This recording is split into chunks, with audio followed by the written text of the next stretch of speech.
Une émotion feintée ? Ce lundi 19 septembre, le monde entier a rendu un dernier hommage à la reine Elisabeth II, décédée le 8 septembre dernier à l'âge de 96 ans, après avoir siégé sur le trône britannique pendant plus de 70 ans. Des funérailles grandioses se sont en effet déroulées à Londres avant l'inhumation du cercueil de la monarque au château de Windsor.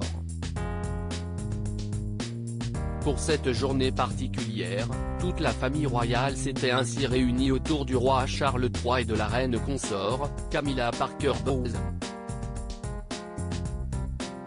On a notamment vu les trois autres enfants de la reine, la princesse Anne, le prince Andrew et le prince Edward, ainsi que ses petits-enfants, le prince William et le prince Harry, tous deux accompagnés de leurs épouses respectives.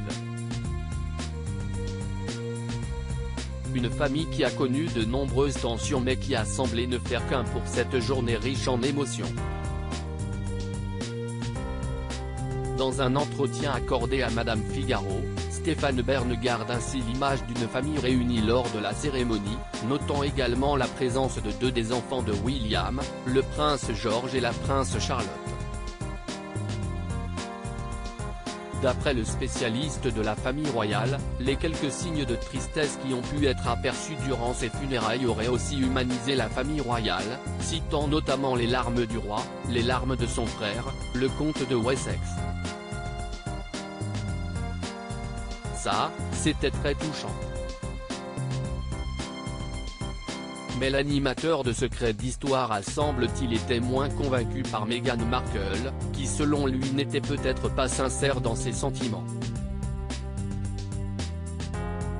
On retient l'émotion de Meghan Markle, quand même, et sa petite larme. Maintenant, peut-être est-elle aussi une très bonne actrice, a taclé Stéphane Bern, ne manquant pas de faire référence au passé d'actrice de l'épouse du prince Harry. Stéphane Bern déjà très critique avec Harry et Meghan. Ce n'est pas la première fois que Stéphane Bern se montre sévère avec Meghan Markle, et de manière plus globale avec les Sussex. Le 6 juin 2021, le couple avait révélé le prénom de leur petite fille, Lilibet. Un choix qui avait quelque peu étonné l'animateur de France Télévisions. Le prénom a un peu choqué l'establishment.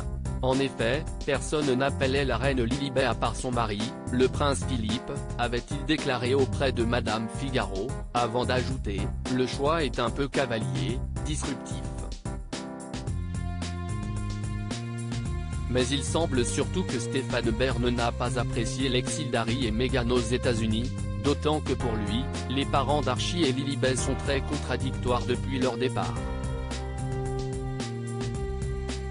Il leur reproche notamment de chercher à s'éloigner de la couronne britannique, tout en voulant continuer à surfer sur l'histoire de la famille royale, en conservant par exemple les titres de duc et duchesse de Sussex. Si est tout le problème de ce couple qui veut être dedans et dehors à la fois, avoir le beurre et l'argent du beurre, avait indiqué l'expert de la royauté. Et de poursuivre, en Amérique, Meghan et Harry capitalisent à fond sur leur nom, qui se vend bien mieux qu'en Angleterre ces derniers temps. Les Sussex tenteraient ainsi de sauver le lien qui les unit encore avec les Windsor, dans le but de réussir leur nouvelle vie loin de ces derniers. Il y a une forme d'immaturité dans tout ce qu'ils font.